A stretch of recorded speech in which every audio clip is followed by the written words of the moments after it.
Voici donc, mesdames, mesdemoiselles, messieurs, le tableau récapitulatif des résultats partiels issus des premiers dépouillements publiés par le journal Sud-Ouest à 20h45, la Nouvelle-Aquitaine, le Centre-Val de Loire, l'Occitanie, PACA, Auvergne-Rhône-Alpes et Bourgogne-Franche-Comté. Et le bouquet final, les résultats partiels issus de plus de 60% des dépouillements pour la France entière.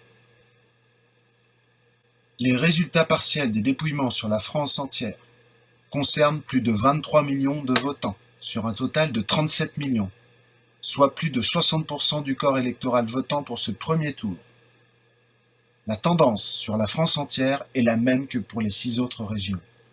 Le ticket Le Pen-Mélenchon était largement en tête, le centriste Jean Lassalle était le troisième homme, autour de 19%, révélation surprise de ce scrutin, et un groupe de 5 candidats était autour de 5%, le club des 5, appelons-le comme ça, Cheminade, Hamon, Poutou, Asselineau et Dupont-Aignan. Enfin, le trio de queue, sans jeu de mots, ferme la marche autour de 2%. La comparaison des résultats définitifs pour la France et des résultats partiels diffusés à 20h45 démontre aussi un transfert de voix de 8 candidats vers essentiellement Fillon et Macron. Le transfert porte, donc sur l'échelle de la France, à plusieurs millions de voix.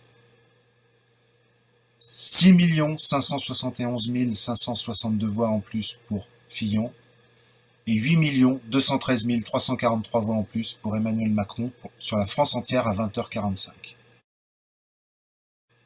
Les résultats partiels diffusés à 20h45 sur le site du journal Sud-Ouest concernent donc un total de 23 222 661 votants, pour un total final officiel, premier tour, de 37 3 728 votants.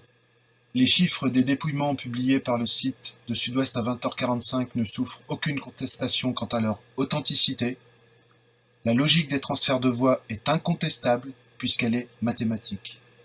Ces transferts de voix ont bénéficié à 2 candidats, Macron et Fillon. Les résultats du premier tour de l'élection présidentielle 2017 ont donc été falsifiés.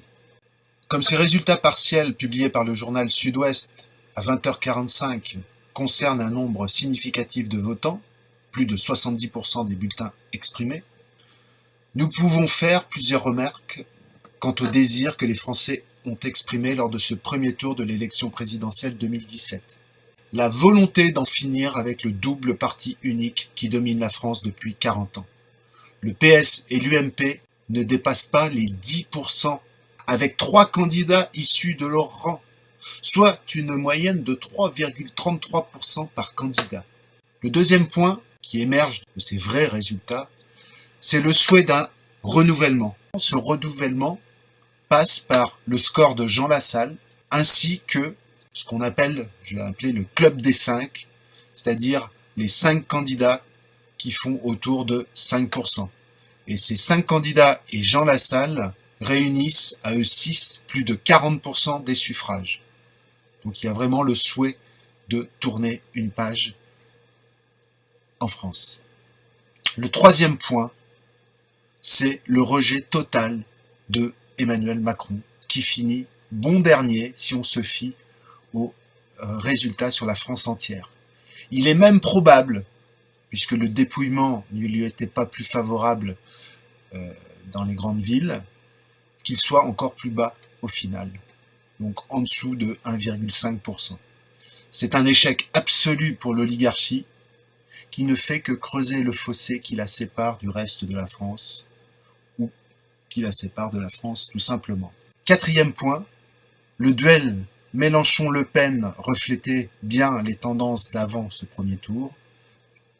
Enfin, le dernier point, et c'est peut-être le point le plus important, c'est la 3e place de Jean Lassalle.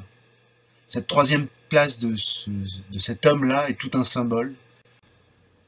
Fillon, officiellement soutenu par l'UMP, et Macron, officieusement soutenu par le PS, ont réuni à eux deux moins de 5% des suffrages à l'issue des dépouillements partiels.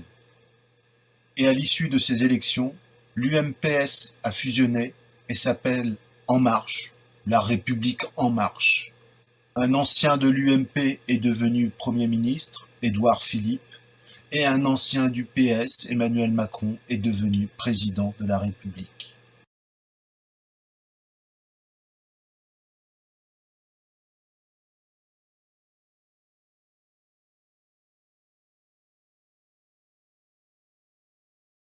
À voter.